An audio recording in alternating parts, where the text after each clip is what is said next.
are the O'Celly Effect. I'm a big fan of the show. Chuck O'Celly, and he's been known for many years as a blind PFK researcher specializing in intelligence agency involvement in multiple assassination, propaganda, and other global criminal operations in the 20th and 21st centuries. Your listeners are extremely fortunate to have you. And now, the most underrated voice in all media. Chuck O'Celly! It is the 6th day of June 2018, allegedly, according to that thing we call a calendar, and this indeed is the O'Celly Effect, broadcast live from the facilities of O'Celly.com, but also heard on a variety of affiliate networks. I welcome you to the show, whether you're catching us further on down the stream or directly at this very time. Of course, if you're going into the chat room at O'Celly.com, Here we go. This is the way this is going to be tonight. Interesting that I have a bit of machinery outside of where I am, and hopefully that particular buzzing noise is not bothering you guys because I have an important conversation to have. Why is it important? Well, you might notice that in a couple of pre-show ads, I let it be known that I'm going to have a gubernatorial candidate on tonight, and I don't usually have people on that are running for office. Why? Because I don't want to have dishonest conversations. And quite honestly, most people that are running for office are either doing it for narcissistic purposes or because they've been paid to do it. And that's it. They're somebody's puppet.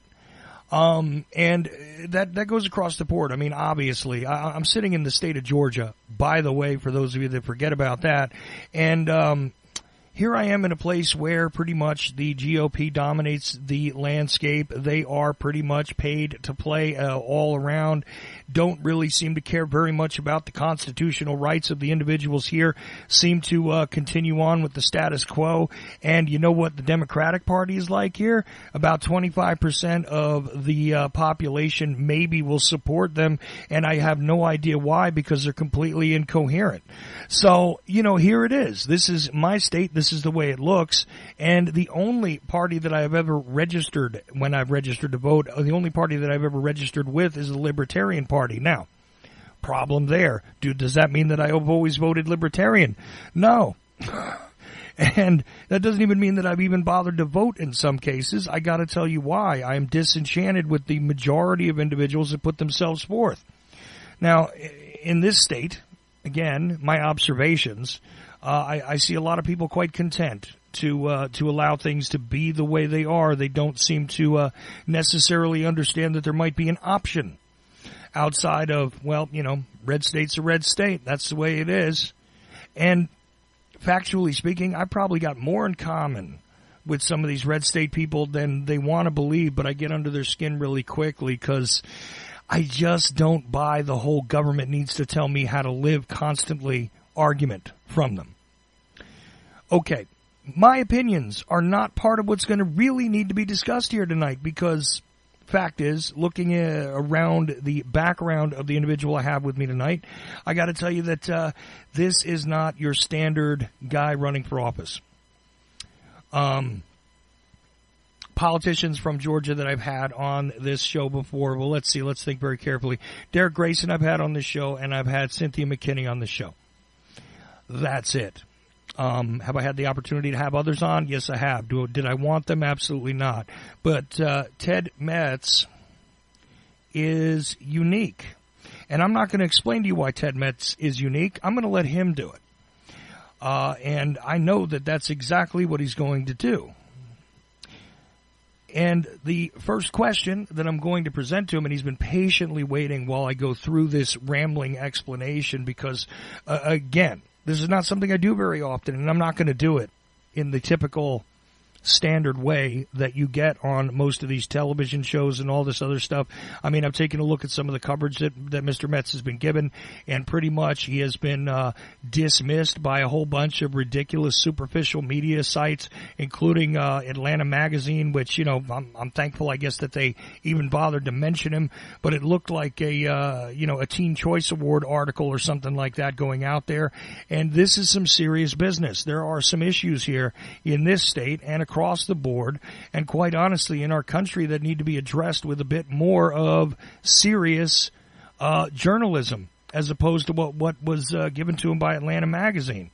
So anyway, it is what it is. You know I'm going to do this different. And first of all, let me just ask how you're doing tonight, Ted. I know you sat through that, and we have no script. We have no presupposed preparation here. There was no questions off limits or anything else.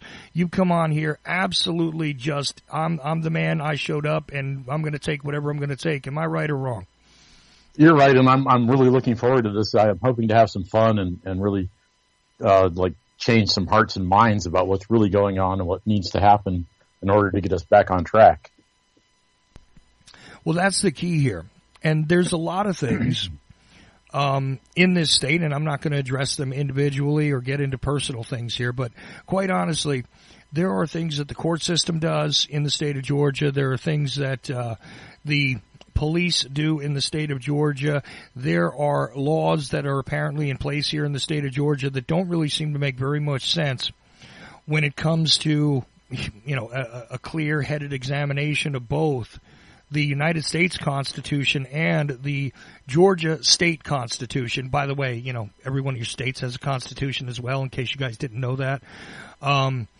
And it seems to me as though people just interpret these things any which way they please in order to attain certain goals and all that. And I'm really very much disenchanted with the political process. And what I've been shown here, again, is that there is a stranglehold by the GOP.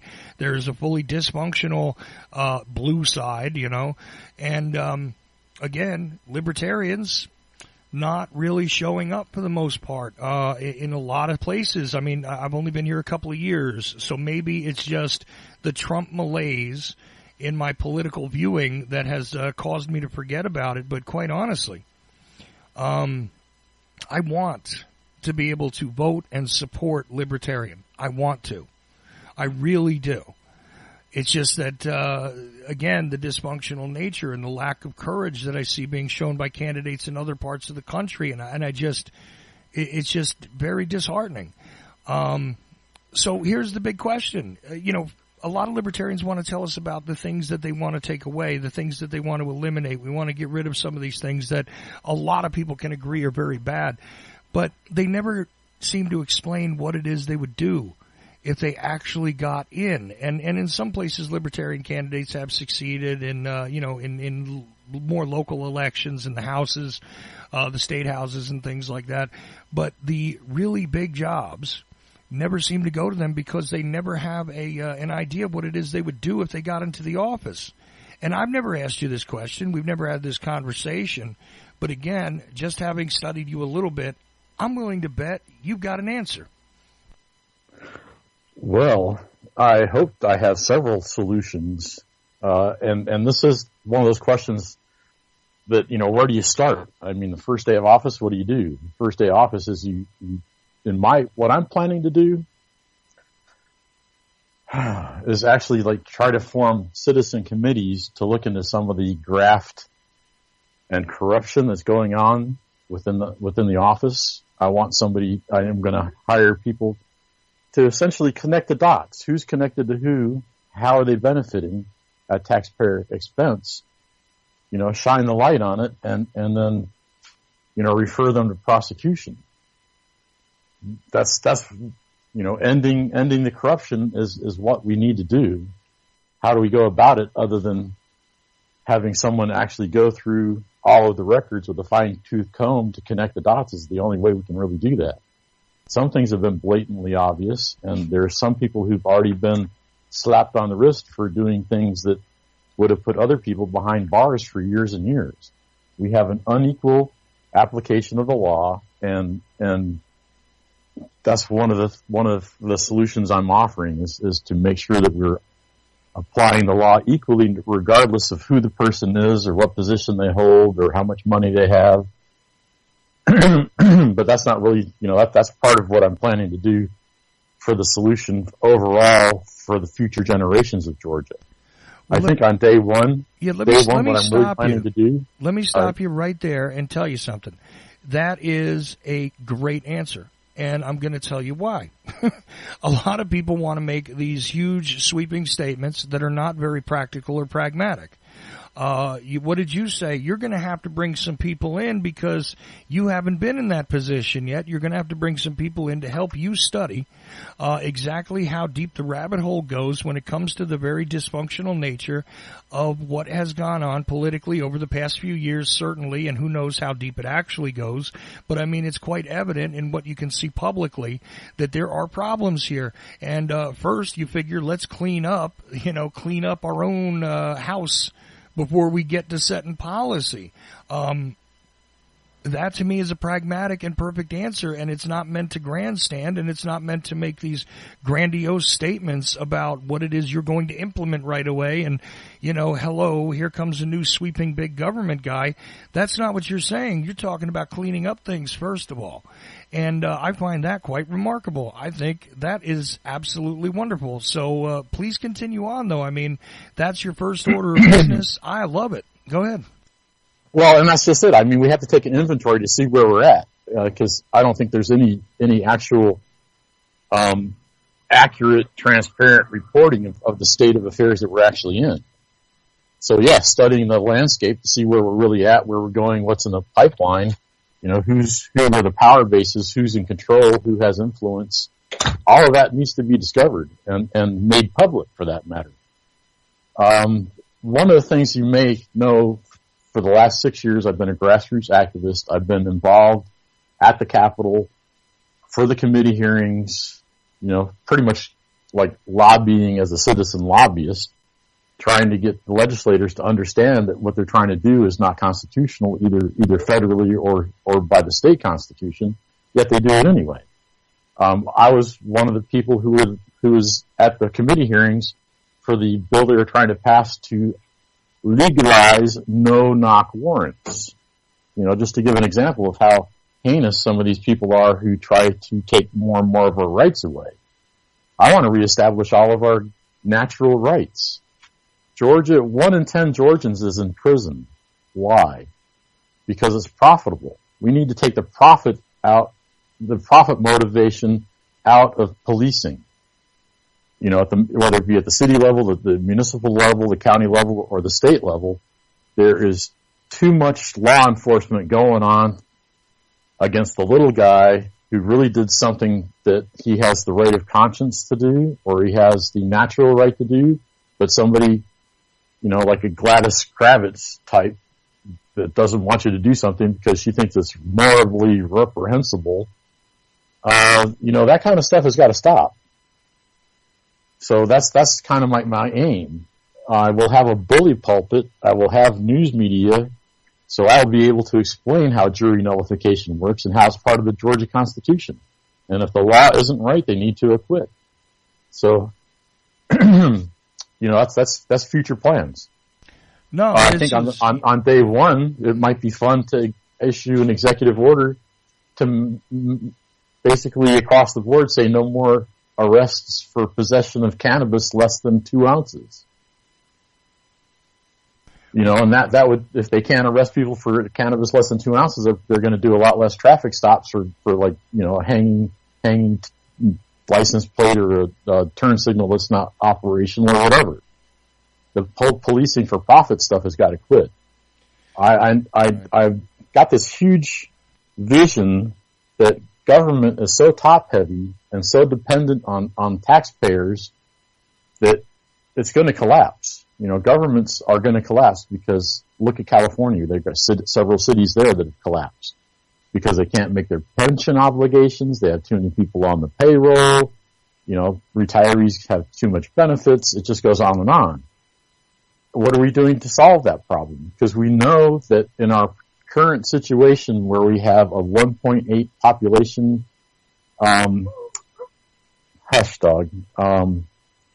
replacement rate, we're not breeding fast enough to replace the people that we need to keep the structures the government has put in place functional beyond the year 2026, I think is the latest that they said that Social Security and Medicare are going to be insolvent.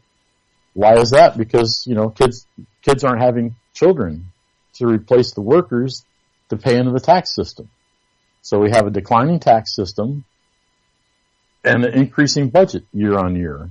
And what we need to teach everyone is that you cannot have infinite growth in a finite system. So I'm going to allow you to dissect that and perhaps come back with a response.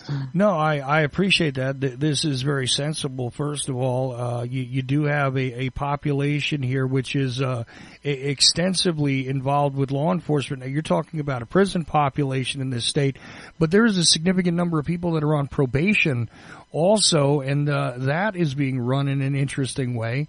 I put that alongside of, and in some counties in this state, there is a seriously overburdened social services, which, listen, in some cases you have people that are going for a lot of, help because they need it, but at the same time you also have a social service industry here, which interferes with, to me, the rights of families to live the way that they choose as well. Here's another interesting thing. Cannabis, becomes a factor in family court in Georgia, doesn't it? Well, as a matter of fact, just last night I met the family, the Brill family. The Brills just had their son taken away by defects because they gave him cannabis to treat his seizures. And he actually went 71 days seizure free until defects took him. And then within 24 hours, he was back to having 3 seizures a day. And the thing is, a parent has the right to give their children whatever they need that's necessary, that's not dangerous or harmful, to treat the child. And to have someone with a badge say, "Oh, well, that's wrong because we said it's wrong, and you're going to prison," it's just ridiculous. Well, and it's not. I'm sorry to interrupt you, but another thing that goes into this, which I recognize that story you're talking about, and that is certainly important. There have been less cases of that going on, but too many. One is too many, okay? Because this is people seeking an alternate solution outside of going to big pharmaceutical companies to, drug their children into submission when there's an issue. And it's palliative. It's not a cure. It's just a palliation. It just masks the symptom. Well, right. But my next issue here is vaccination. Which I know that the Georgia State Legislature was looking to remove a lot of the exceptions here recently for people to, claim that they have a moral objection to vaccinating or religious objection to vaccinating their children. And I'm here to tell you that look, I have an almost 4-year-old that I am not going to vaccinate. He has not been vaccinated, and I refuse to put that poison in him, and that, I believe, is my right to raise my son in that way, and I don't want to be interfered with by the state of Georgia. So this is something that I am personally worried about. I know I wasn't going to bring in personal discussions here, but I got to tell you, I don't like what I'm seeing here. I'm seeing a more overreaching state government that seems to not want to follow its own constitution and the Constitution of the United States. And in fact, what they're doing is they are giving special advantages to people who profit off of our misery and suffering. Right. And that's what kills me the most. I mean, when government mandates something that enriches a group of people just so they can make money is ridiculous. It's beyond immoral. And from a personal perspective, my youngest son, within 24 hours of receiving his MMR vaccine, started having seizures, and he's been brain damaged ever since. So I have a personal vendetta against big pharma, and especially mandated vaccines with known problems that are not disclosed, that this would happen to your child, and then not given a choice to refuse. You can't put your kid in public school without their proper vaccines, with or without a religious exemption. I think that's wrong. I will say that there are vaccines that are beneficial, such as, polio. That's a safe vaccine. It's been with a long proven track record. But when I was a child back in the 60s, we had like 12 vaccines. That was it. And all the kids on the block always had, they went through the measles and the mumps and they went through chicken pox and all that. And it wasn't a big deal. It didn't kill anybody. It didn't harm anybody. And you only got scarred if you scratched the scabs. Now they have a vaccine, the MMR, which is a combination vaccine, rubella, mumps, and measles. And again, mumps and measles aren't that serious a disease to begin with. But when they combined the three into one, it started causing problems. And it's not just the vaccines itself; it's the adjuvants that they use to increase the effectiveness, so to speak. Causes, in a lot of cases, causes the brain swell, which causes autism and causes seizure disorders, et cetera, et cetera. But where I'm going with this is, at one point, there was actually 3 separate vaccines available, one for mumps, one for measles, one for rubella, and you could request the separate vaccines rather than the combination vaccine. But Big Pharma didn't like that. They went to Congress, and Congress outlawed the separate vaccines. What kind of morality is that? What kind of humanitarianism is that? When they put people over profit, I have a problem with that. Well, there's also the matter of the preservatives, Ted, and this is the thing that alarms me when I take a look at the various preservatives that are utilized, and that's what they're categorized as, across the board here. Plus, some of the vaccinations which are being presented as just part of the schedule, if you bring your child to a pediatrician, they want to make sure they followed the schedule. I was absolutely horrified to have hepatitis B presented when my son was a newborn. And my question to the pediatrician at that time was, if I can assure you that my son will not be utilizing intravenous drugs, having unprotected sex, or being tattooed, I do not see the reasonable, cause for giving him a Hep B shot. And the man had no answer for me except it's on the schedule. So you can imagine how that went down. He was born in a hospital, but I took him home real quick. And I got to tell you, it's one of these things where, at the end of the day, shouldn't my personal freedom and my ability to take care of my family? I mean, listen, if there is a case where I'm committing a criminal act by injuring my family, I expect that a sheriff should come and take me. But otherwise, if I'm making decisions based on my knowledge and my ability to take care of, protect, and preserve my family unit, I don't see why the state needs to be involved with that, so long as I am, again, not doing something criminal to a member of my own family. I see no reason for it. And that's I totally agree with that. I down completely agree with that. And to answer your question, if a bill ever came across my desk that mandated vaccines for any purposes at all, I would veto that before it even hit my desk. So, and again, I'm not necessarily anti-vaccine, because there are vaccines that do have a beneficial outcome with very low incidence of side effects. But as I was saying before, when I was a kid, there's like 12 vaccines on the schedule, and that was it. And now there's like 84 or something ridiculous. There was an article that was published recently, within the last week, that basically explained why pediatricians push so hard to get all the drugs, all the vaccines on the schedule, is because they get some sort of a huge stipend from the drug companies for completing the vaccine regimen. And we're talking huge money here. I wish I could pull that article up real quick.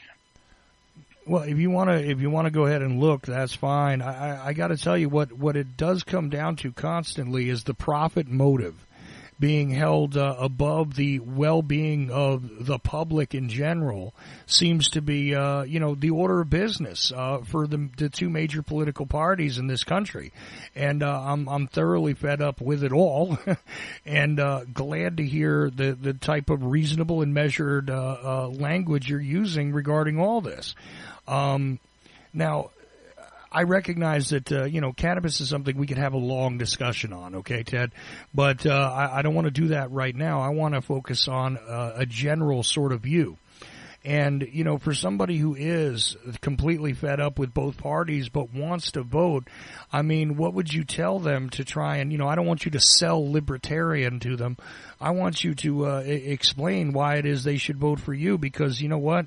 If I am going to step up and do this myself personally, and somebody who's listening to this is going to do this personally, they're going to vote for you because they've been disenchanted with every single party. And I got to tell you, libertarian has even changed over the course of my lifetime in its definition. And, you know, I'm going to include an article with the podcast from this tonight to show you guys the varying definitions of libertarian over the years. So I'm not even necessarily concerned with the libertarian label. I'm concerned with finding out why it would be good to have you in the governor's mansion. Bottom line. Because, you know, Nathan Deal, listen, we've covered him on this show. Enough said. All right. And I've also covered the abuse to journalists on this show. And I've also, you know, I had Nydia Tisdale on this show, right? Discussing how, you know, she was just there filming events and they wound up roughing her up. I didn't understand that personally. Ted, are you familiar with Nydia's case? Well, I will say that I met Nydia years ago, and she's really the one that inspired me to start carrying a video camera and recording stuff. So I have a deep respect for what she does. I see her frequently. We are good friends, so that I'm completely familiar with the whole Bert's Pumpkin Farm debacle. Right. What they did to her was completely ridiculous, and then to turn around and actually charge her with obstructing an officer is even more ridiculous. You know, I've studied every piece of evidence that came out for the entirety of that litigation. One of the things is that particular sheriff, Tony Wooten, was off duty, and off-duty cops do not have arrest authority. So he actually committed a blatant illegal act in even just suggesting that she leave. You know, the whole thing is ridiculous. But I don't know if that is specific to, you know, the roughing up of journalists in general, or if that's just the attitude of the GOP and, oh my God, here's somebody that heard me say something embarrassing, because, you know, she was asked to leave immediately after the insurance commissioner candidate, Ralph Hudgens, who I happen to be running against in that particular election, made a comment about a campaign event where he said something ridiculous about one of the candidates, and realized that he probably shouldn't have said that, and said, oh yes, I did say that, which is why Brian Kemp said, yes, I said that in his latest campaign commercial. You know, the whole, the whole scenario, first and foremost, they shouldn't be trying to kick journalists out of anything. They should allow anyone, even if they're just a citizen journalist, they should allow anyone the freedom to record an event, especially a public event. Right, and I don't know if I lost the point of the question. No, it's okay, because transparency to me is one of the more disturbing things that I've been able to witness, and Nydia is an example of that. Her treatment, I just bring her up because she's been a guest on this show. And I talked to her about the incident at the pumpkin farm, and just got her side of the story. I invited others on here who were involved in that to come on and comment or answer to it, and they did not answer me. So just so you know, in fairness, I will do that. You know, if there's another side to the story, hey, come on, let's talk about it. And it's not my fault if it winds up being subpoenaed. Okay. Well, and you said something earlier I would like to go back to, and what really got me involved in grassroots activism was one day hearing on the news how Nathan Deal was being booted out of Washington on ethics violations, and within a month he's on the ballot for governor of Georgia. You know, that caused a lot of stress for me, and I wanted to get to the bottom of it and find out what it was, how on earth could this have happened. So that's really what got me involved in the whole political scene was that. Well, right, and again, transparency under that governor has not really it's been absent. Let's be honest. When it comes to a lot of what's actually happened, people have asked questions, and there are laws in this state actually that allow you public access to documentation that is held. And yet it seems like there's a lot of resistance that comes from the current people in power here to release these things. Our friend Jessica Szilagyi. I've seen the name. I've read it. I don't know her, but please go ahead. She files FOIA requests from these little bedroom communities, and the resistance she meets is ridiculous. And how, you can go to the only person who can possibly help retrieve a FOIA request is the Attorney General's office, and oftentimes they don't even respond to a FOIA request inquiry. That has been, it's ridiculous. The elected officials anymore they think they're above the law. They don't care. Well, see, that's been my personal experience here in Georgia, and I've only been here a couple of years, Ted. When I've requested information as a media producer, and also a member, guess what? I'm a citizen of Georgia. I live here. I've been here more than a year. Guess what? I count. They just don't respond, Ted. They don't respond at all, and I'm not the only one. I know it's not just me. So I know that transparency is basically non-existent. From what I hear, you have to very carefully seek out a person to assist you one way or another, and get lucky sometimes to get documentation on things that in other states are, are pretty much openly available. I find that interesting about Georgia. Because even in North Carolina, which again has its own corruption issues, where I lived a few years ago, didn't have this issue, and I come from a bed of corruption, which is the tri-state area up in the Northeast. Okay, so I'm a transplant. I mean, I know you could tell I wasn't from Georgia by my accent, right? But the thing is that I find this really fascinating. This sort of stranglehold that the people in power have here. They keep getting reelected in a lot of places. I don't know what it is. It's just one of these states where we'll just keep the guy we know regardless of what the conditions are. And it seems as though and that's just it. Going out and campaigning, it's like, I'd vote for you, but Joe Bob is my cousin's uncle's mother-in-law, and blah blah blah. He's such a nice guy, and he's been helpful in the past, blah, blah, blah. It's like, that's only one of the problems. The other problem really has to do with ballot access. A third-party candidate or even an independent candidate has such an enormous hurdle to jump through to even appear on the ballot. It's undoable. We still have on the books that if you want to run for a congressional district, you have to get 5%, you have to petition and get 5% signatures of 5% of the voters from the last election. So if you live in a county of 100,000 people, 5%, that's 10,000 signatures. And the other part of that is you are restricted from the signature collection to a certain time period between the opening of qualifying and a couple of months later. So you have a short duration to collect signatures in order to get on the ballot. Actually, the Libertarian Party of Georgia currently has a lawsuit pending against Georgia for the ballot access restriction based on the Supreme Court's ruling that said essentially you can't expect any more signatures for any other position if a presidential candidate only has to get 7,500 petition signatures. That should be the bar for anyone. So that's kind of what that lawsuit's about, but that hasn't happened yet. So getting back to, Georgia having a stranglehold from the two-party system, gerrymandering plays into that. Ballot access restriction plays into that. Our local news media play into that. The Chamber of Commerce plays into that. And the local parties themselves play into that.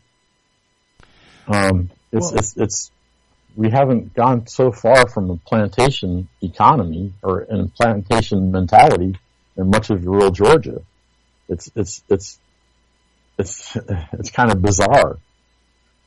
Well, and here's what I find very, very strange, because and the reason why nobody is rushing to change this for especially a libertarian to possibly come in. I mean, there are a lot of people here that philosophically would agree with the general libertarian platform, which is, again, it could be explained a lot of different ways, and I want to get into your personal history in just a little bit here, but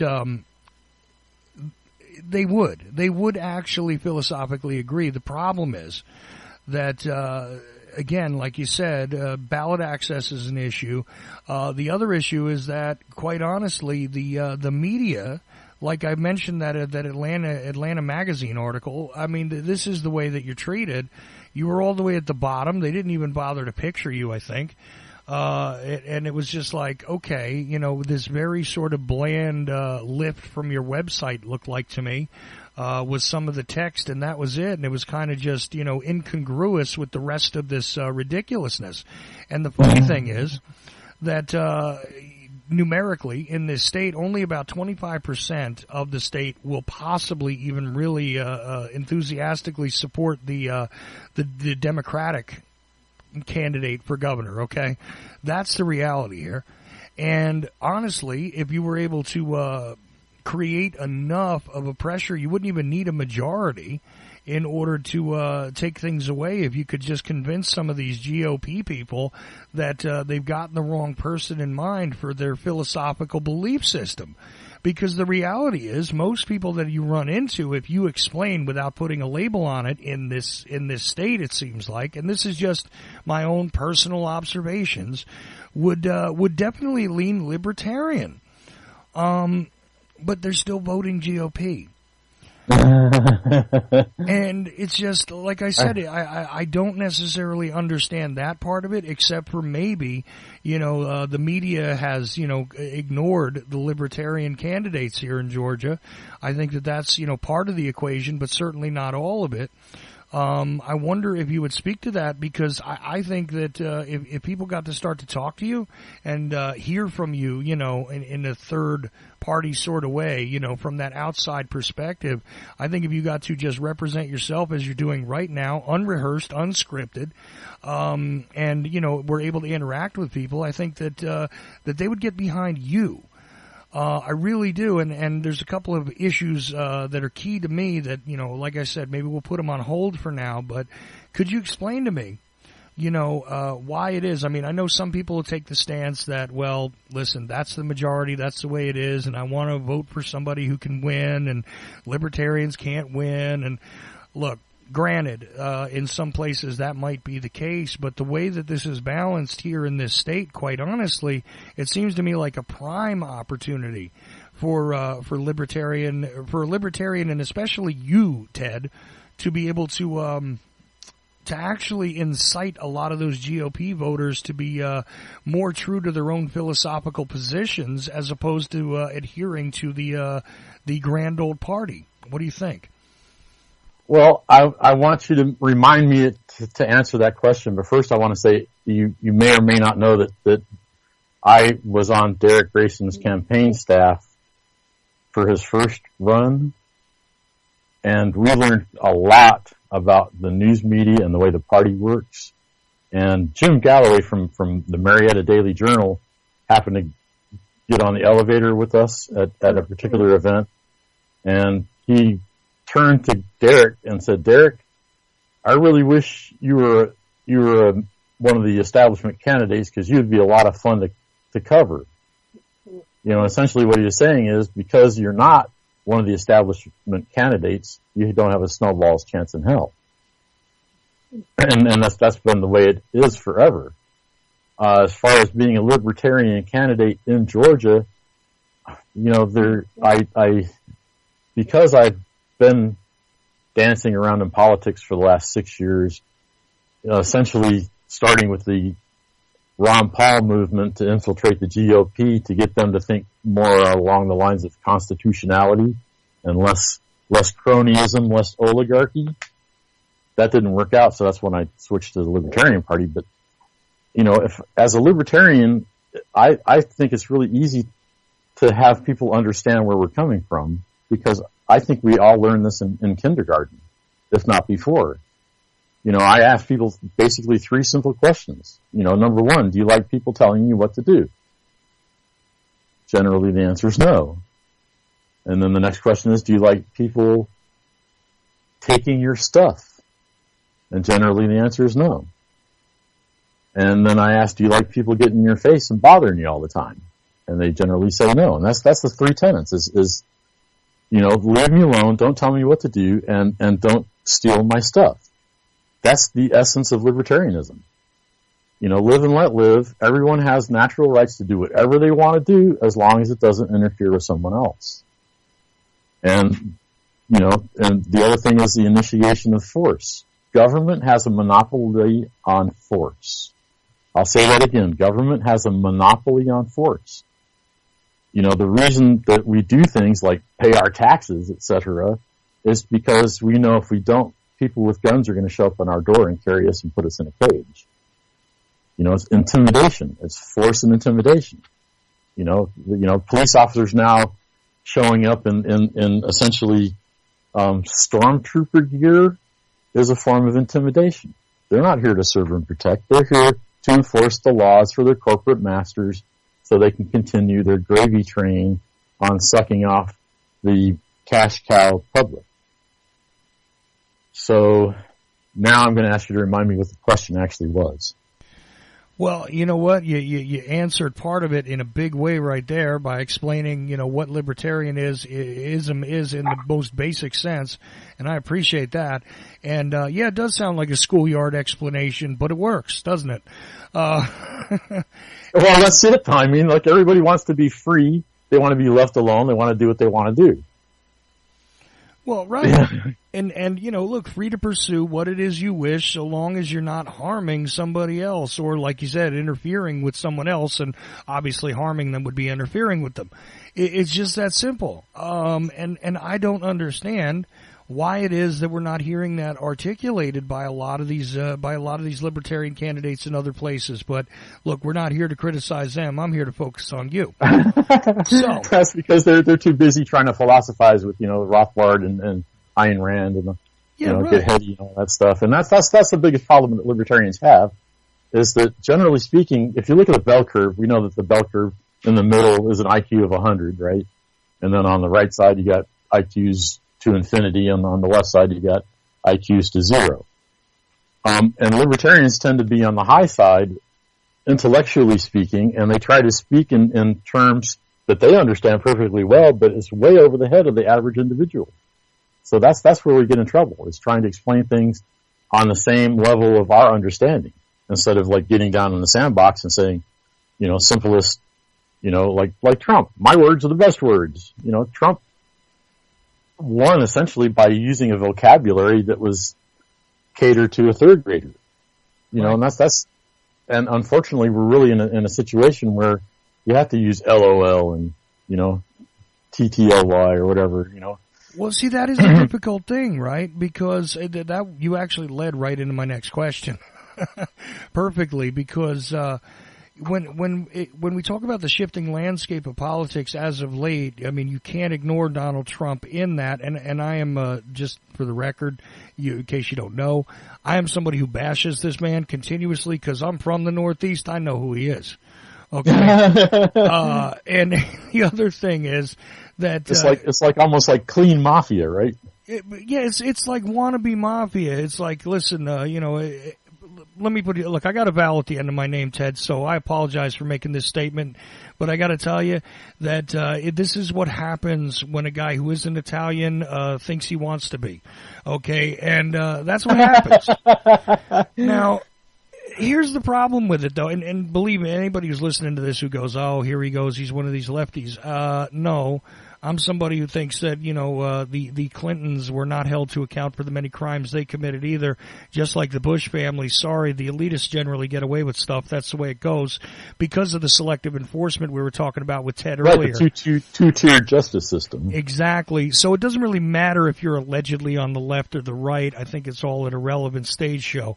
Okay, back to real issues, right? Okay. Messaging.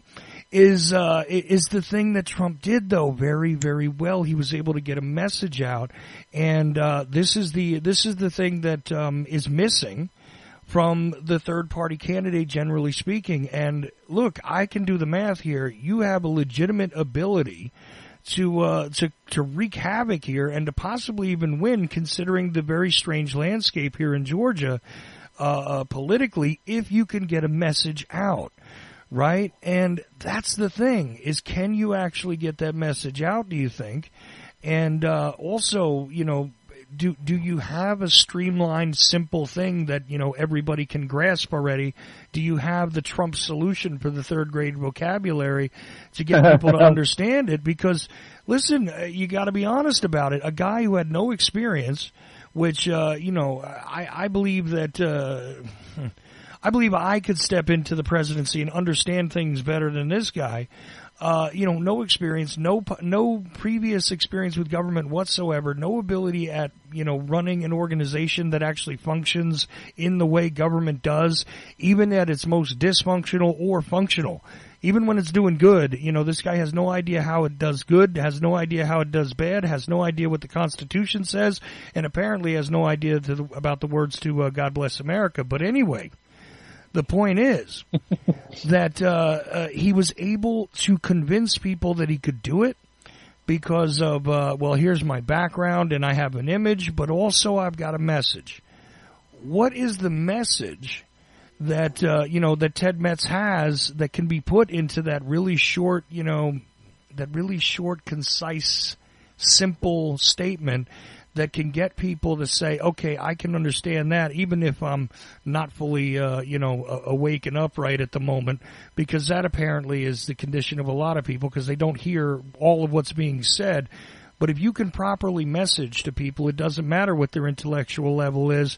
If you can get it out and you can make it, you know, serviceable among the public. Well, understandable. Yeah, absolutely. Yes. And, you know, originally, well, I say originally, I currently essentially have set my campaign with 3 pillars of equality for all, prosperity, and tranquility. But, you know, that's kind of nebulous, and I can explain each of the pillars. But a message like, you know, Trump's message was make America great again. You know, I could easily steal that and say, let's make Georgia great again. But, you know, Georgia has always been and still is a plantation state. You know, we started out as a penal colony, and we haven't changed much from that at all. It's the same pirate families that have the power bases and all the, you know, all the small towns all around. They're the same ones that are involved in government. They're the same ones that, you know, essentially are immune from prosecution. So what is my message? I was just thinking that while you're talking that maybe my message should be, you know, it's time to take Georgia out of the plantation mentality. But I'm going to have to hone that down to make it easy. You know, we need to help me out here, Chuck. I mean, help you out. Well, you know, I think that there is a way to clean Georgia up. I think there is a way to make Georgia work again.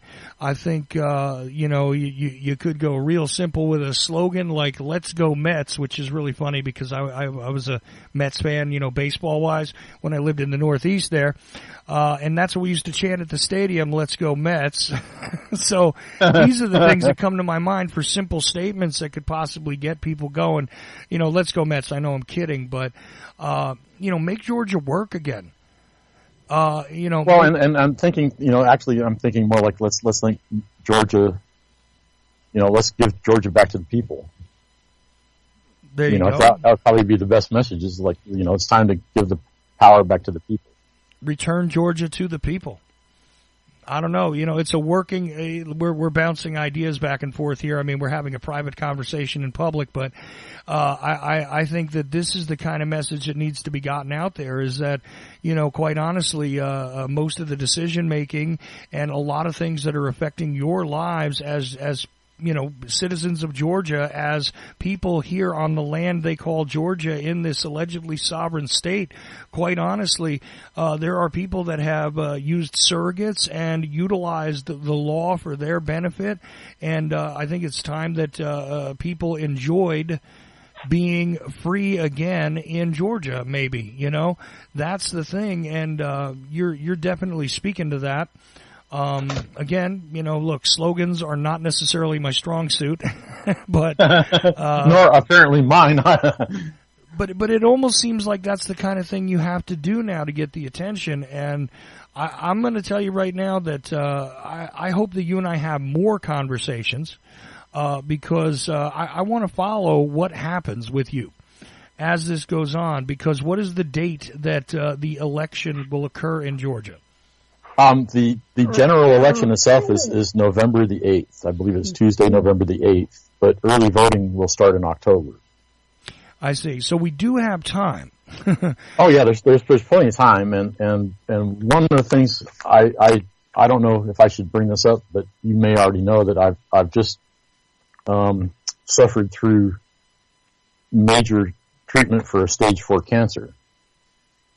So I'm still kind of torn up from that. So I'm kind of behind in my timeline of getting things lined up to actually run the campaign.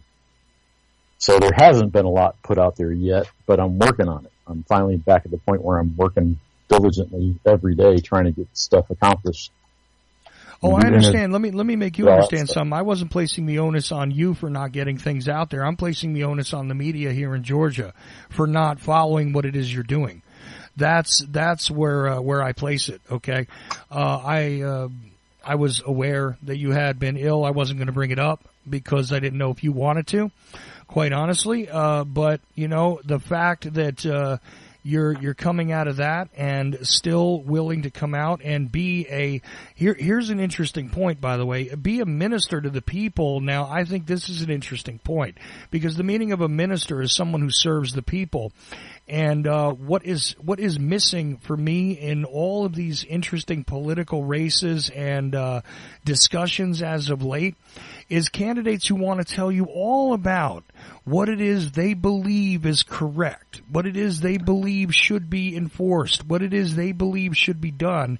And they never seem to speak to, well, I'm here to serve the people and to preserve what it is they choose to partake of, okay? And that is the kind of message that I'm hearing from you, you understand, is that you wish to serve the people's will. And that is something that, I don't know, seems like these, quote, representatives, end quote, whether they be in Washington or they be, in the State House here in Georgia or they be in the local towns, have lost that sort of thought process here as of late. Maybe it's not as of late. Maybe it's just me getting older. But it seems to me like serving the will of the people is not so important. Enriching oneself or getting political or social or financial advantage out of your office is something that goes on, and not you, Ted.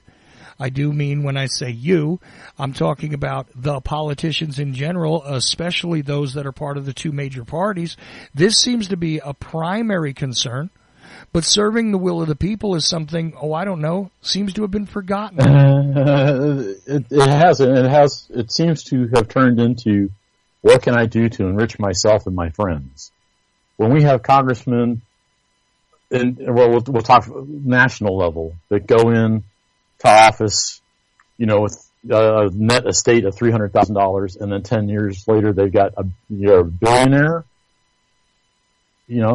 I think Mark Twain had comments about, politicians are, shouldn't get rich by serving the public. Yeah, and they've the serve part in today's politician, by and large, seems to be to serve their own self-interest and the interest of their friends in the Chamber of Commerce and Big Pharma and et cetera, whatever gets them the greatest campaign contributions or the coolest perks or the best trips or the vacations and, vacation homes and all the graft and corruption that is occurring, needs to end, and nobody's standing up to do it.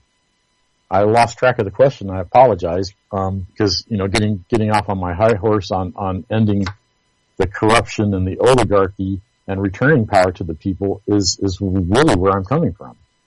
We had a recent survey here in Georgia. Actually, there was on the ballot in North Georgia County, there was a ballot question on the Democratic primary ballot that basically asked about legalization of cannabis, and 71% of the people were in favor of legalization. Yeah, so politicians no longer serve the will of the people, they serve the will of themselves. It's like, oh, what kind of law can I pass? Instead of repealing regulations that are outdated, outmoded, or just, frankly, way too costly to put up with, they want to add layers and layers of more legislation just because, hey, that's my job, is to pass a law. And I think that's their mentality. One of the things I would like to do as governor is make sure that all of the people who are elected to serve as congressmen and senators in Georgia actually go through a constitution course, both federal constitution and state constitution, so they understand what their boundaries are. That's the problem we have with both federal and state governments and even local governments, is they have forgotten that the whole purpose of the constitutions was to constrain government to a known set of authorities. When they overstep their authorities, they infringe on our rights and they cost us money. Would you mind if we go a couple of minutes longer than the hour that I proposed I to you? do not mind. I do not mind that at all. All right. Well, I'm going to, normally I take a break right here. I'm going to suspend that for a couple of minutes because you have just provoked a question from me that I promise you will not be as long-winded as everything else I've had to say. Police, I generally view them as policy enforcers. However, the majority of them do not seem to be aware of either the United States Constitution nor the Georgia State Constitution. Now, you just said that the representatives who go to legislate ought to be aware of the Constitution. What do you think about instituting a program so that the policy enforcers with badges here maybe get a little taste of that as well? They should have that as part of their job requirement to understand, to be able to, reasonably consume or understand the Constitution as well, Ted. Well, I think in Georgia, I think the course to become a police officer is 3 months. How on earth can you possibly teach everything that you need to learn in 3 months? Yeah, extend it to 6 months and teach the actual legal precedents and Supreme Court rulings and stuff like that about the Constitution and the Bill of Rights is something that I would love to see happen. And if I could enforce something like that or get that kind of policy instituted, I would give that a lot of attention. I would give that a lot of time and effort, because that is the problem, is they don't understand. And the other side of that coin is most of the public doesn't understand what their rights are. You cannot stand up for your rights if you don't know what they are. And I think that's the reason they stopped teaching civics in school. They don't teach how government is supposed to work. They don't teach, the Bill of Rights. They don't teach natural law. They don't teach common law. And that's another thing. You mentioned police in particular not understanding the Constitution, but it seems as if a lot of the judges and a lot of the district attorneys and a lot of the prosecuting attorneys don't understand the Constitution. But then again, if we, the public, understood how the law was actually constructed and how the law actually worked and what our actual rights are, we'd be in court a lot less, and there'd be a lot less of this road piracy.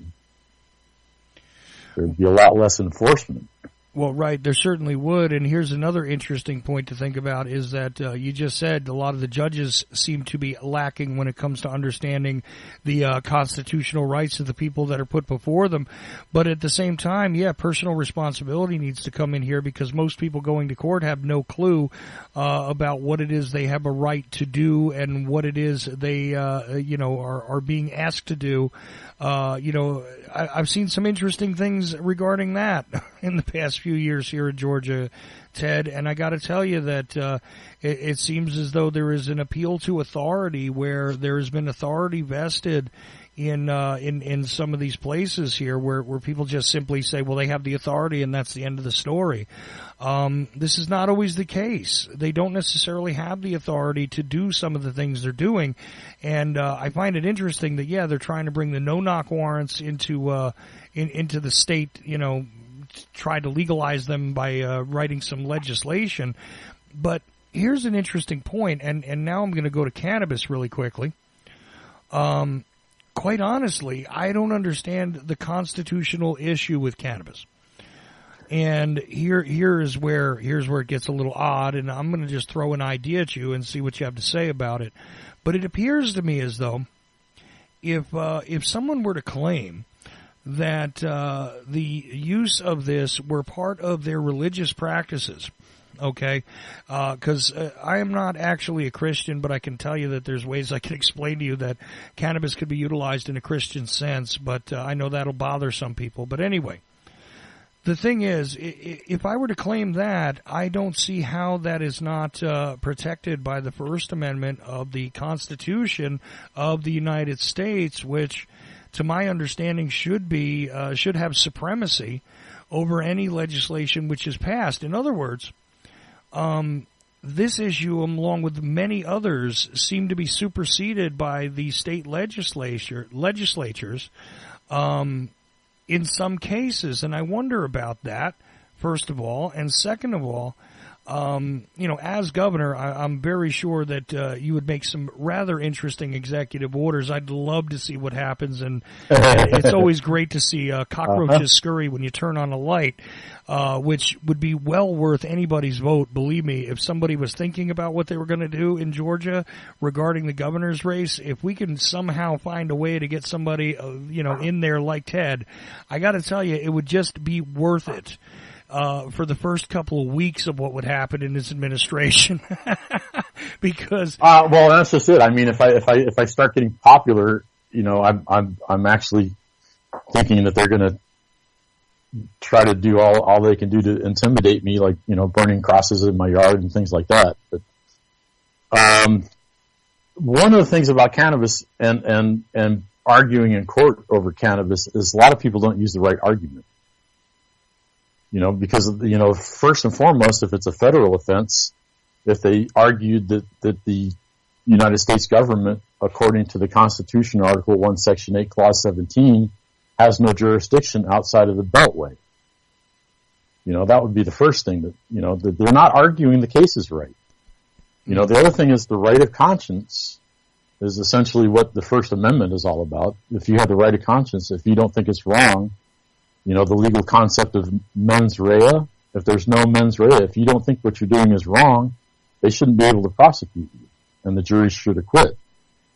But all too often, again, people are not arguing, they're arguing the charges, they're not arguing the legal basis or the common law, how this is unconstitutional to begin with. They're not arguing, they're arguing the charge, they're not arguing the principle. Well, in a very basic way, let me ask you about this argument then really quickly. And I have actually said this to a policy enforcer before and confused them. When they started to inquire about my activities and things like that, and I explained to them, listen, if you can present to me an injured party or damaged property, I will comply with your questioning. Otherwise, I don't think you have any business with me. Exactly. There's no contract. And that's the thing. Now, if they have an injured party or a damaged piece of property that is, alleged to have been caused by me, then I guess I have some business with them. But otherwise, without that, they get a little confused and don't know what I'm talking about. There are some very basic ways to deal with these things that I think could be taught to people to get them to understand, and I think should be taught, again, to the police. I know I keep calling them policy enforcers, but that's really what they are at this point. They're enforcing a lot of policies.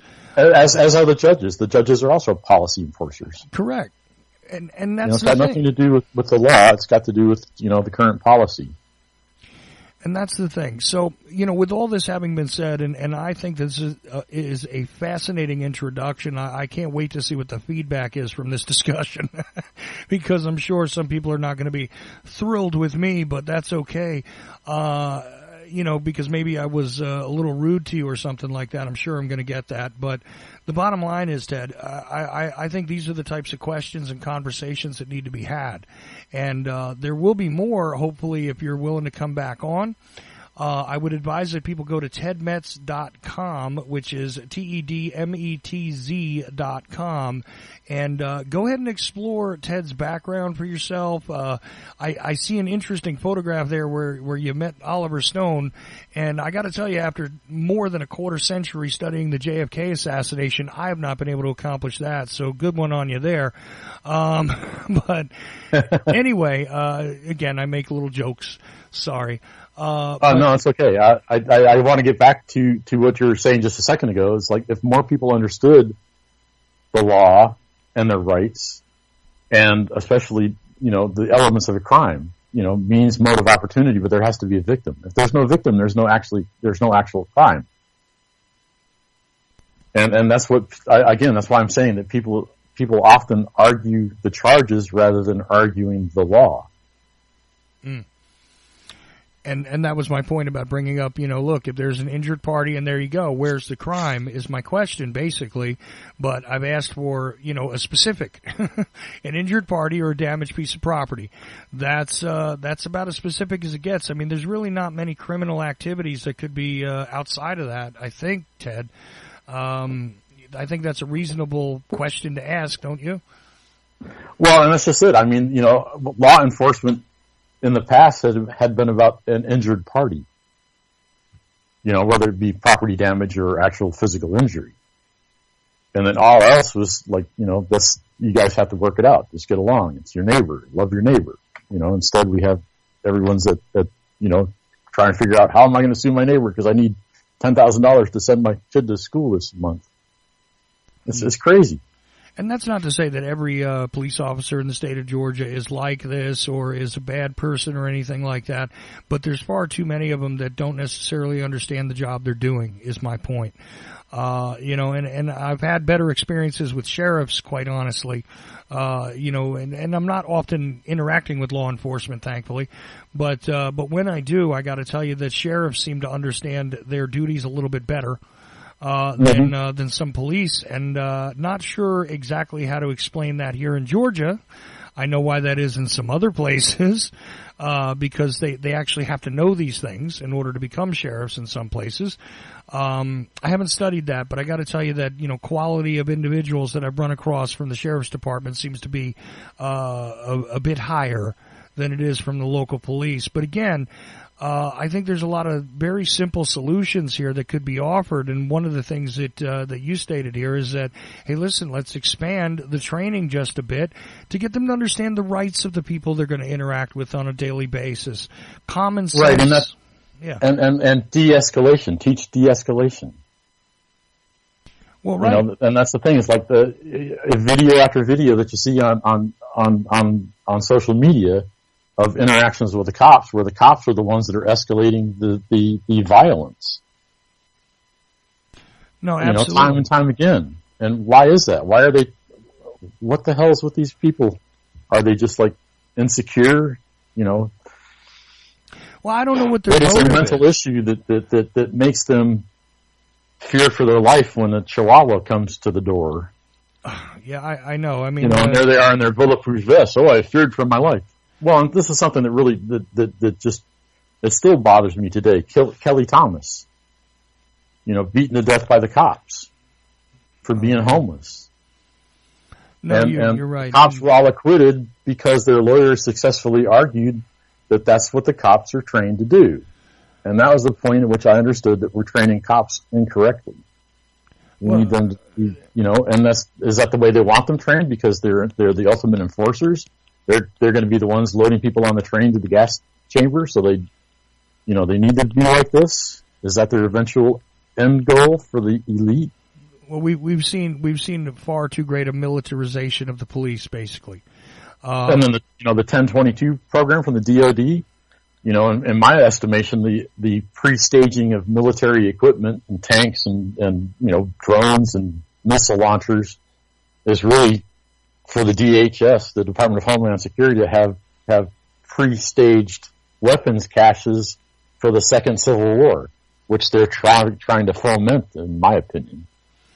Well, there you go. Like, why do certain, and there are departments even here locally in Georgia, which my friend Daniel Crumpton went to go and find out why there was a bear cat over there, in Warner Robins.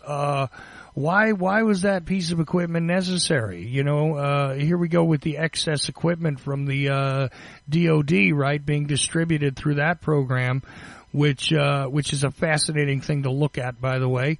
It seems as though, you're having an excess amount of things being produced, so they're being given away to the local police departments. These are military grade. Well, and the thing is, I think part of that has to do with normalization. If the public is used to seeing, the police in their stormtrooper outfits in the tanks and the armored personnel carriers and stuff like that with their, fully automatic weapons parading around in public, we get used to it, right? That's the whole point is for us to get used to it, because eventually we're going to be like the Hunger Games. I think that's our current direction, where there are going to be like heavily armed police at every corner checking your papers, please. Right. Well, listen. Oh my God! You didn't pay your penny tax on this, so you're going to jail. Well, yeah, your social media facial recognition program says that you might be a problem today, so we need to check in on you. No, none of that is. Yeah, GPS says you were at this location when there was a crime at the same time, so you're in jail. Get a lawyer. No, listen, I agree with you on all this. I think that we can de-escalate these situations, though, by getting guys like you into office. Because you can de-escalate this yourself here in Georgia if you wish. If you're the governor, again, not just by executive order, but by issuing policy that would cause them to, pull some of this stuff back. It's not necessary. In most places. I mean, if you have an area which is, constantly inundated by civil unrest, I can understand you requiring an armored vehicle, okay? But why is there one in Warner Robins? It makes no sense to me. That's, Warner Robins is, it's not a bad area. It's a pretty nice area, really. It seemed pretty tranquil, the time that I've spent there. You got your typical sort of commercial area there. You got, your and then you got a huge military presence. Yes, you do. The Air Force Base is right there. If they needed an airstrike, they certainly don't need a Bearcat of their own. They can just call the Air Force. Good point is that you have an entire unit of the U.S. military standing by right there if it was really required. But it has to be National Guard because, there's still some remnants of posse comitatus. Ah, right. Well, not necessarily though in the way that. That's why I said some. Well, and there you go again. And as governor, you'd have the ability to command the National Guard if it were necessary. But doesn't seem as though there have been major incidents here in this state very often. As of late, I don't think that we're at a high alert, or at least we shouldn't be. Okay. So I don't think the military stuff needs to be rolled out to the civilian authorities, alleged authorities that are out there to enforce policies. I don't think that everybody needs to be set up with a whole bunch of weapons and armor to go and handle every domestic dispute. I don't think these things are required. And also, again, we've talked about policing, so that's fine. But, before we're done with this, I would really like it if we talked a little bit about your background, because one might say, well, gee, Chuck, you said how there's a guy in the White House who had no experience and no concept about anything he was about to touch. You're somebody who actually understands a few things based on your life experience. And, they can go to the website and read about it, but Fact is, maybe you could explain to me what your life experiences have taught you that you'd be bringing to the office of the governor that would be helpful. Right. Well, I really want to start with, childhood. I grew up being a Boy Scout. I went through all of that stuff. Worked towards my Eagle Scout. And that was invaluable experience in learning how to deal with the community, how to do community service, and what's important to have like community and have like a country. I did grow up essentially, I'm a 50s baby, and I grew up through the Vietnam War. At age 12, I was out protesting the Vietnam War. So I got my toes in the sand of activism at a very early age during a very volatile time in American history. And I have witnessed the transition of the educational system at the heyday of when America was actually number one in the world in education. During the Vietnam War protests, we had the Kent State Massacre. And essentially the Kent State Uprising was about the military-industrial complex's influence over the government. Well, what's happened to education ever since the Kent State Massacre? It's gone from teaching to the best and the brightest to teaching to the lowest common denominator, which means our educational standards have nosedived to where we're number 27 educationally in the world. We're graduating functional illiterates from high school. Our graduation rates in high school now are the lowest they've ever been.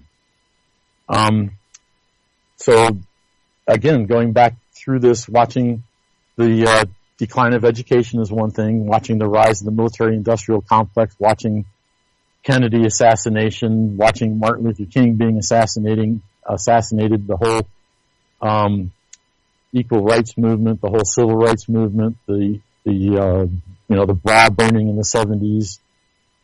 I've had a very interesting life. One of the other key things that I will talk about also is watching the announcement from Richard Nixon taking us off the gold standard. And what nobody knew about Nixon taking us off the gold standard was essentially at that point in our country's history, we were broke and France was demanding their gold. So what did Nixon do? He took us off the gold standard. And of course, ever since then, the central banking system has had even more control in manipulating our currency to make it practically worthless. The other thing I want to talk about is Watergate. Up until Watergate, watching the news was basically given to us unbiased, unfiltered, unopinionated, unspun, raw facts, and that was it. We were given the facts and allowed to make our own decisions about what the consequences of that activity being reported was. Then we have Watergate. Right after Watergate was the formation of the Washington Press Corps. And since the Washington Press Corps formation, all of the news has been watered down. It's been put through the wash cycle to spin and address the messaging and the optics and all of that sort of thing. It's no longer news, it's entertainment. Well, Ted, let me interrupt you there real quick and inject something in there, because what changed that whole thing was that news became something for profit. At one time, it was a public service television and radio news. And there was a big difference when it became a for-profit industry. And something called the Fairness Doctrine was removed from the FCC regulations. Now, what's interesting there is that, quite honestly, if you were to have one political candidate on a broadcast show, okay, you had to have them all. You had to welcome them all. That means that right now, if they were to have, the Republican candidate for governor on CNN, they got to call you. They got to call everybody who could get on the ballot, okay? They'd have to bring the Democrat, and they'd have to bring the Libertarian, and they'd have to bring the fringe guy from, whatever party you pick one. Doesn't matter. Green Party, I don't think we even have that here in Georgia, but point is that... well, the point is that the whole flavor of the news media has changed. And now there's only six, essentially there's six corporations that own the production and distribution of all media, including the news. That I see to be a bigger problem, but also the influence of the Politburo, who actually puts out the agenda of what today's news. I think if you look at every news broadcast, if we disconnected, Oh, no, we're still here. Oh, still here. Essentially, every news outlet puts out the same story in the same exact way. And it's not the truth. It's just like a version of, this is kind of what happened. Unnamed source says so-and-so, and you can't verify it. It's not vetted. It's basically propaganda. And as you may well know, they have completely repealed the Smith-Mundt Act of 1948, which was the prohibition on domestic distribution of propaganda. And now everything is basically propaganda. Americans are broadly brainwashed. And that's what I'm talking about, growing up, witnessing the transition of truth, honor, ethical, moral behavior into a for-profit, lies, corruption, deceit, propaganda. I've witnessed the decline of the American civility, essentially. And now also what I've witnessed is the polarization from the news media, from Hollywood, from the local politicians that continuously divide and distract.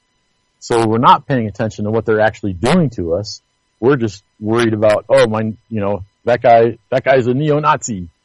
He's bad. Let me go punch him in the face. Instead of saying, let me hear what you have to say, neighbor. Okay, I don't agree with that, but you can still be my friend. We're polarized, left versus right, black versus white, white versus immigrant. It's just ridiculous. And it's being perpetrated upon us because of the profit motive. It's an element of control. Americans are so controlled. We're not free anymore. When it comes right down to it, if we compare the type of freedom that our ancestors enjoyed to what we have now, we're complete slaves. And people can't see that because they're entertained, they're well fed, they have a nice car.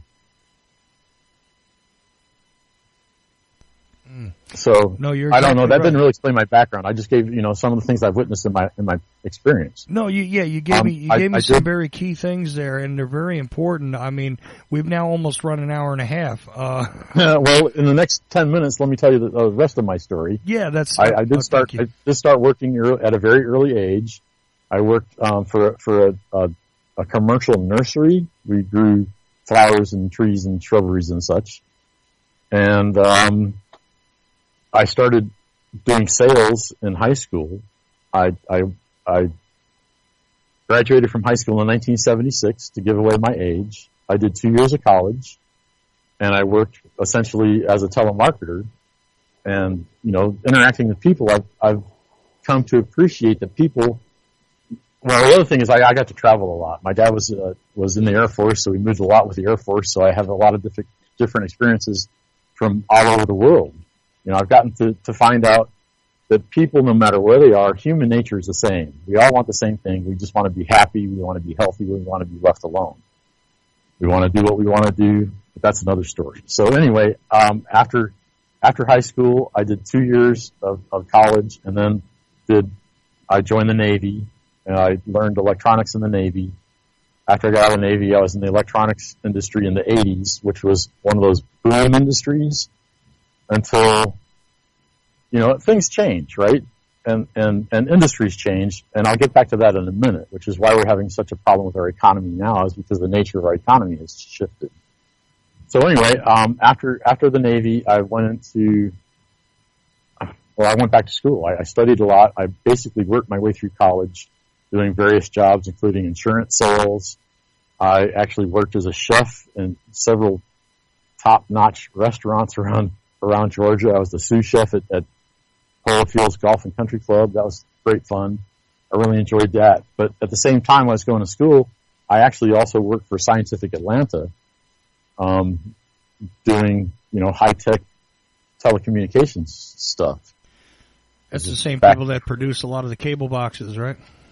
Oh yeah. And I'm sure a lot of my equipment that I actually built is still out in the field working.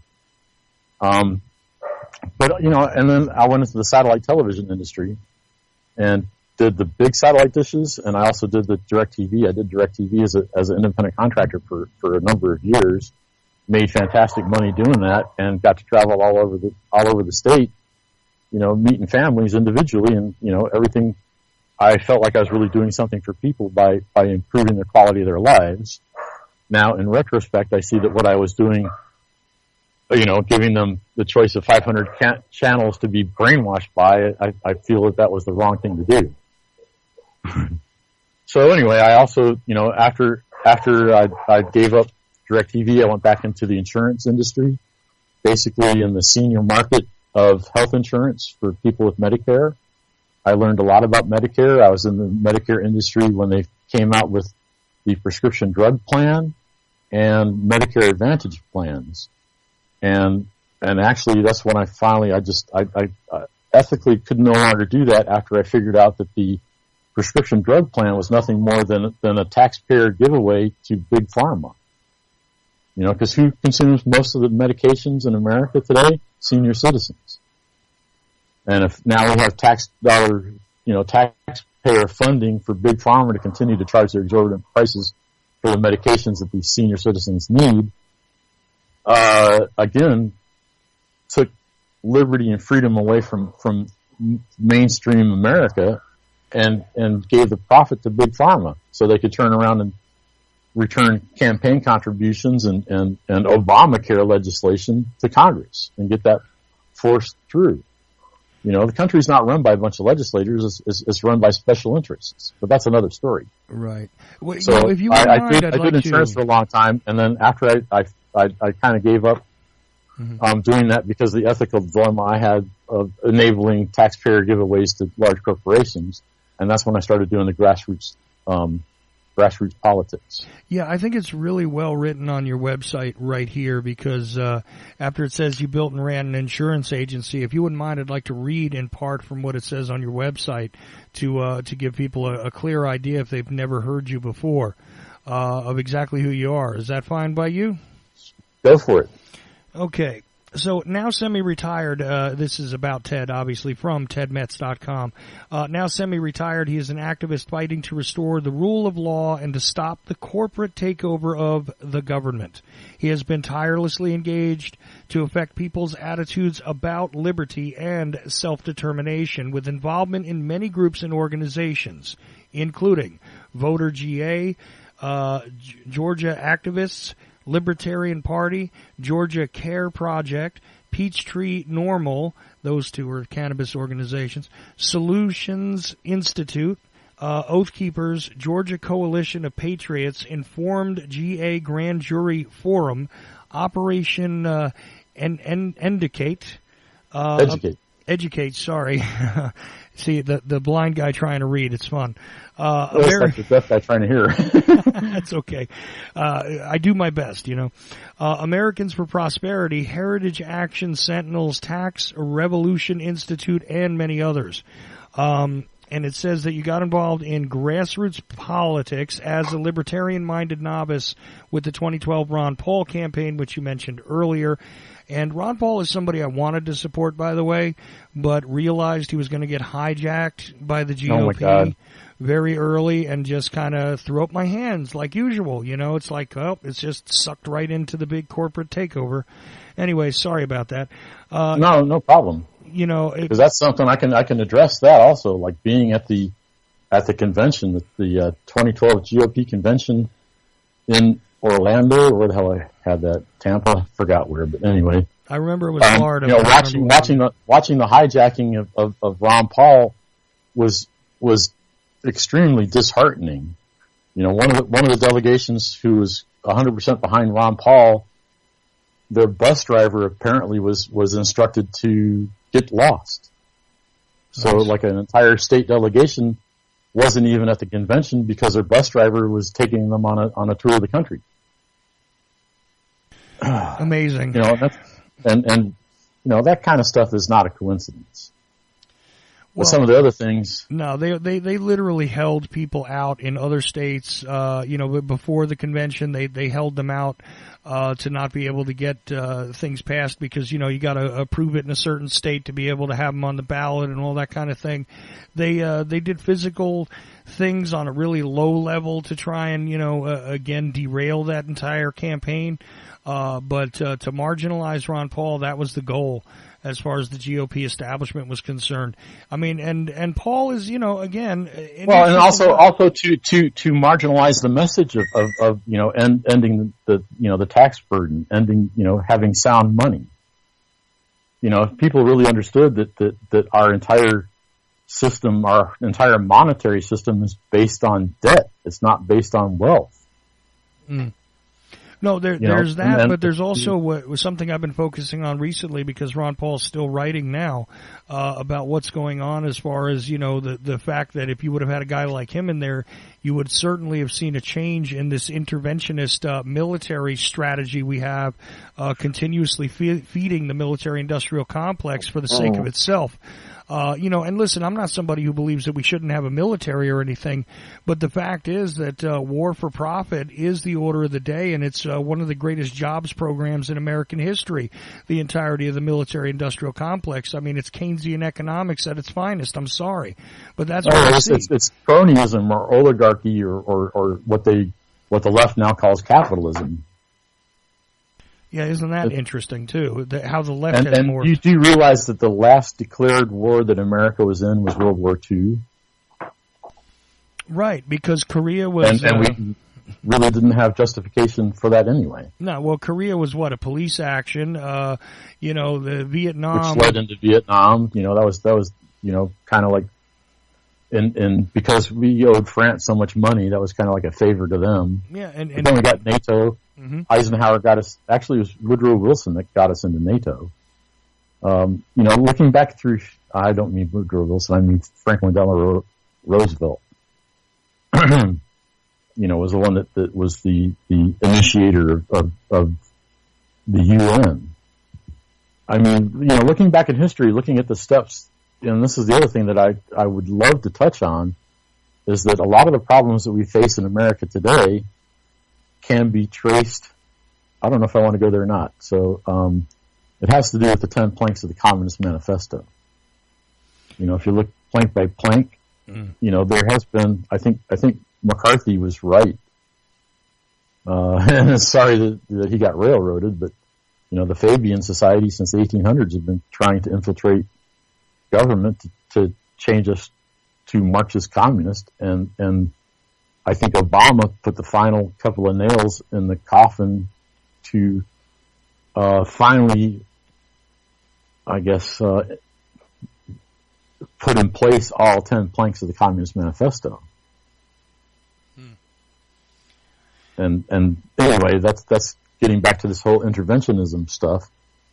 I don't see how does that all work? I don't see any favors coming out of the District of Columbia, anytime soon. So, quite honestly, we got to start doing things on a state level a lot more often. Okay, as far as there was a particular historian, and I can't find. I don't remember who it was, but basically the analysis that he made of where we went wrong is that originally our whole system was set up as a small town system where we had small town governance. We had the city council and people participated in city council, and everything was at the lowest local level you could possibly get. And that was the way America was founded. That's the way America ran up until about the 1913, I guess, is where I put that pin in the timeline. But the criticism of this particular historian was that it wasn't written into the Constitution that the lowest level city council type governance system remain in place, and we've been led away from that ever since. And now nobody participates in government. It doesn't matter if it's the city level or PTA or whatever. It's like very few people actually participate. Well, a great point you made earlier is that they don't teach civics anymore, and the fact is that the American people in general have forgotten that atop the power structure, the batting order of the power structure here is not supposed to be federal, state, and then local. The fact is that the supreme word here is supposed to be the people.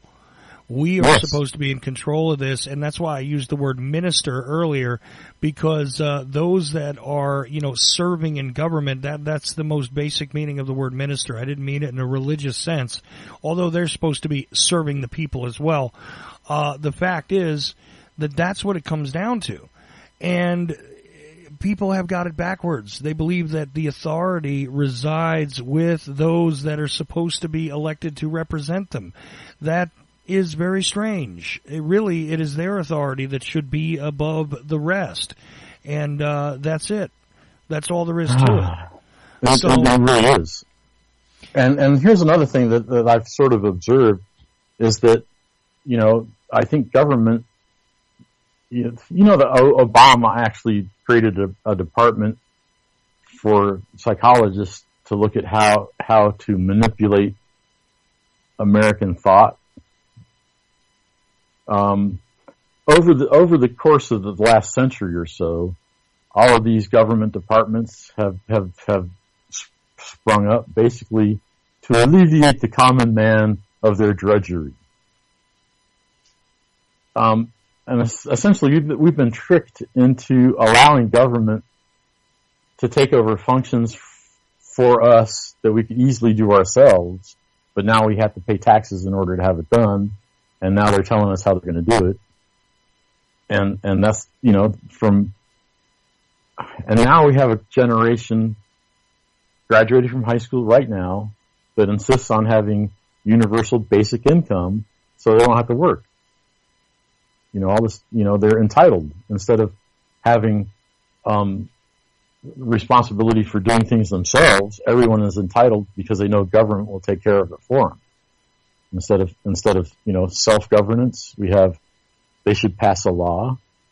The government should do this for me. I want the government to do this for me. Why can't somebody do this for me? Instead of, I'm an able-bodied human being and I can do this myself. People like that who want to do things for themselves are not allowed. There's constant stories of people trying to live out on their land off the grid without being connected to city power or city water, who essentially have their properties taken from them and they're prosecuted, for not being on the grid. This just is frustrating to me to see that sort of level of government intervention in every aspect of every waking moment of a person's life. Well, the frustration for me is that, unless there's absolute compliance, you are not guaranteed any tranquility. You're not guaranteed that you'll be left alone unless you're fully complying with all these regulations and rules. And here it is. There's a lot of selective enforcement. And there you go. If you're in a privileged position, you can get away with doing irresponsible things that do affect others, that do cause harm and damage to property. You can do that if you have the money to pay for it. And this is not the system that I believe was put into place here. This is not the vision of the Founding Fathers, certainly. And this is not the vision of America that I was taught about as a child. Now, I'm a little younger than you, Ted. But, growing up in the 70s with my father having served in Vietnam, I got to tell you that this is not the country that I thought I was born into at this point in time. And, I'm right there with you, Chuck. That's exactly the way I feel. This is not the country that I grew up in. But there again is a chance to change this. Still, it's not game over just yet. Okay, and that's the important point here. I actually do want to propose something to you, but I think I'll propose it to you off the air about what it is we can do, because I've now taken up, an hour and 40 of your time. And I intended to take an hour with you, but the conversation that we're having to me is extremely important and necessary. So I'm quite glad that you've indulged me here for an extra bit of time, because talking about the police and exactly where that stands, and talking about the individual's right to, be left alone, first of all, so long as they're not causing harm or damage to somebody else. I mean, these are the things that need to be in the minds of those that are out in these offices allegedly representing me, allegedly representing my neighbors. And I say allegedly because up to this point, I don't see me being represented. I don't see a lot of people being represented regardless of who it is they pull a switch for. And I think it's time to change that. And you are an honest guy who has some common sense ideas and a worldview that is rather clear. And I have not endorsed, sought to vote for, or wished to back a political candidate. I mean, I did say on this show that probably I would have voted for Cynthia McKinney for president. But that was because she had the will to stand up to the establishment and got punished for it. And that was enough for me to say that if she ran, I'd vote for her. That's the bottom line. Okay. Let me say one quick thing about Cynthia McKinney. Sure. She was grilling Donald Rumsfeld about what happened to the $3 trillion that the Pentagon lost. That's right. The day before 9/11, and the only damage to the Pentagon happened to be in the offices of the auditor that was auditing where the $3 trillion went. Right. And that's the Cynthia McKinney thing. It was like she was grilling Don Rumsfeld on the and a backup the day before 9/11. A backup investigative database to that entire inquiry. Guess where that was located, Ted? Probably in Building 7. Good guess, Ted. So, which was not hit by a plane. No, I got to taste debris on 9/11 because I was in New Jersey at the time, and that's just across the river. Yep. They locked off the island before I could get in there because, for me, I wanted to help people that I thought might be trapped under debris. So I attempted to go there personally on that day and was prohibited from doing so because they had shut down the entire island and sealed it off because Manhattan is an island for those of you in other parts of the country. So bottom line is, yeah, I know of what you speak, and that's why I said, somebody that is willing to push the envelope when it comes to the authority that you're really supposed to handle with kid gloves. That's why I respect her also. She's altered her views on a great many subjects as she's learned. She's actually evolved a bit over the years. She's off the plantation. Well, that's the thing. She begins to change her mind. And I don't necessarily agree with every one of her points of view, but starting with the attitude that I'm not afraid to question authority, that I'm willing to ask the questions that the American people need answers to. And listen, if you're going to punish me for it, I guess I'll get told to sit down and shut up and get tossed out of office, but I'm still going to do it anyway. I'm sorry, that wins serious respect for me. That's somebody that I can see allowing to represent me. But, the fact is that there's very few people out there that I encounter that seem to have a lot of guts. And that's one thing that I want to stress to people is just based on some things that we didn't focus on here. I know Ted has some serious guts. He has a clear idea of what he wants to do, and he has a lot of common sense, as he's demonstrated here in a semi-hostile interview with me. Because I didn't pull any punches. I didn't give him any warning about this. This is just the discussion that evolved. So, no. Well, I did ask Daniel if this was going to be like a hit piece or is it going to be fun. He goes, well, it's Chuck. See, and that's the funny part is that he doesn't know necessarily. I mean, he talked to me a bit, and I said, listen, man, I'm going to handle this like I do. I mean, that's what I do. I'm not going to be dishonest, and I try to have people on here. Like I said, the reason why I don't have other politicians on, and Derrick Grayson was on here, as now I know that you were actually part of his campaign, but fact is, why did I have Derrick Grayson on? Because I knew I was going to get an honest discussion. Okay, and I knew that he was an honest man in search of the ability to affect things in a positive way based on his point of view, and also willing to hear and listen to what the people's will was, and that's why I was willing to have him on this show. Point blank. I mean, am I wrong? Absolutely not wrong, and Derrick has been a friend for a long time now, and he's not going to pull any punches. He's going to give his honest opinion about what his worldview is. Interestingly, during this last campaign cycle, I actually am involved with a lot of different groups, as you already know, and I actually attend events with different groups, whether it be GOP, whether it be Democrat, whether it be, anarchist or whatever.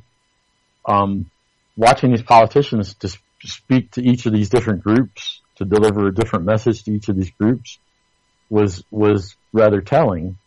And these guys just want to get elected.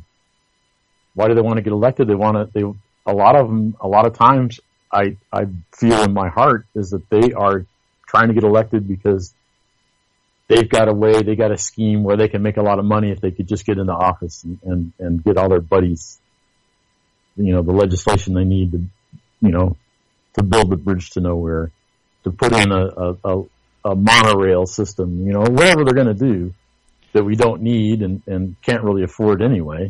Or to get a cigarette company to fund building a county jail. Things like that, which, I'm actually sub-referencing stuff that's occurred here in Georgia, which you know about, right? Well, the contract to the retired legislator who somehow was able to clear cut the I-95 corridor through Georgia, only to find out that all the citizen complaints, now Georgia has to turn around and spend $1 billion to put up noise abatement fences. The trees didn't need to be clear cut to begin with. The kind of shenanigans that go on, just if the public knew, there'd be torches and pitchforks on the Capitol steps.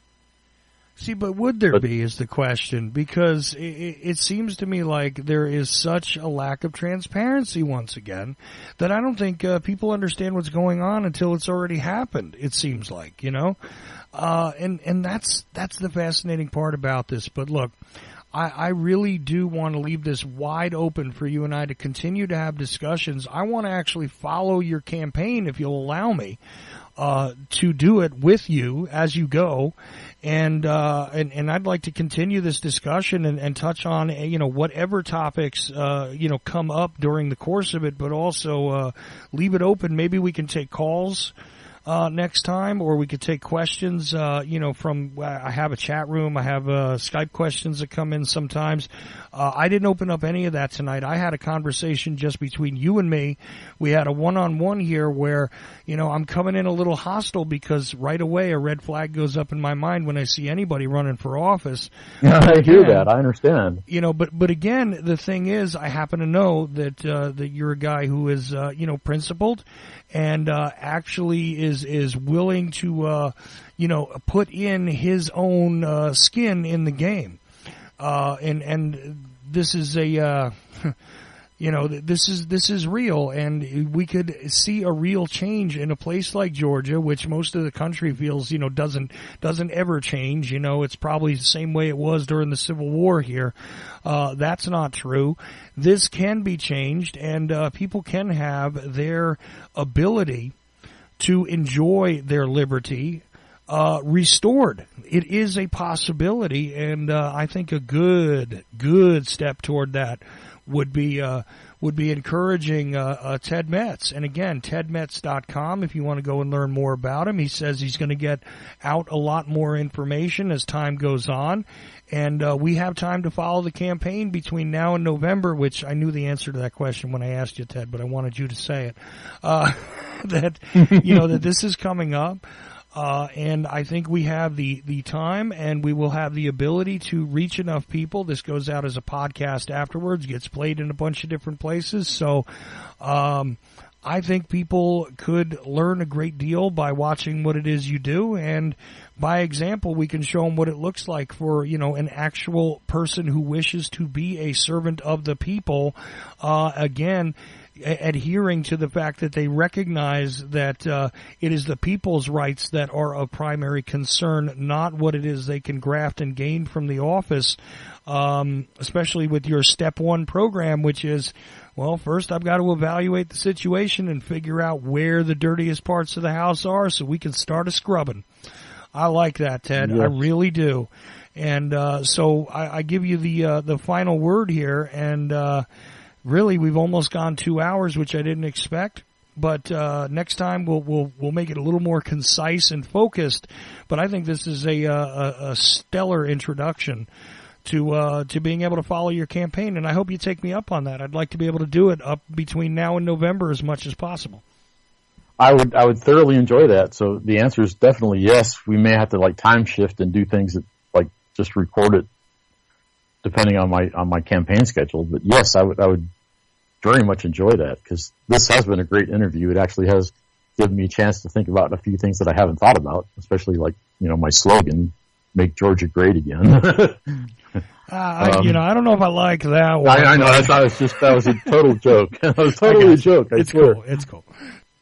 So the answer is yes, and my final parting remarks really is that I want to restore peace and prosperity and, like human pleasure. I want people to be joyful. You can't be joyful if you are under somebody's thumb all the time, worrying about. Well, and the other thing is shrinking the size and scope of government is another thing to get, if we shrunk the size of government, there'd be less of a tax burden, there'd be less regulation, there'd be a lot less headache for the average citizen. I know that, a lot of times government programs are basically jobs programs. We don't need government job programs. Pretty much everything we need to have free market solutions to everything that government does. Government doesn't need to be in control of everything, especially when things don't need to be controlled.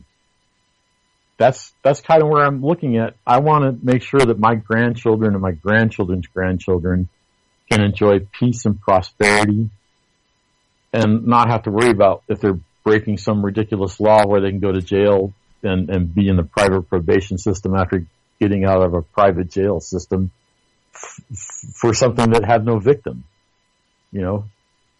I want to put an end to victimless crimes. Prosecutions for victimless crimes are ridiculous. I want to make sure that the judiciary is not about enforcing policies, but actually looking at the letter of the law and enforcing constitutional law. Not policy, not regulatory BS. I want to do everything I can do to make sure the feds have no influence in the state of Georgia. Again, under Article 1, Section 8, Clause 17, federal government has no business outside of the Beltway. Their charges are to secure the blessings of liberty for all. How can they do that when they have we've reached the point where there's 22 million government employees and 60 million people working in America. That's not sustainable. We also have to look at government employees, government contracts with employers, the unions, like the teaching union. We need to look at the benefits and the pensions, and make sure that we can be sustainable in a shrinking population. The only reason our population is growing right now is because of immigration.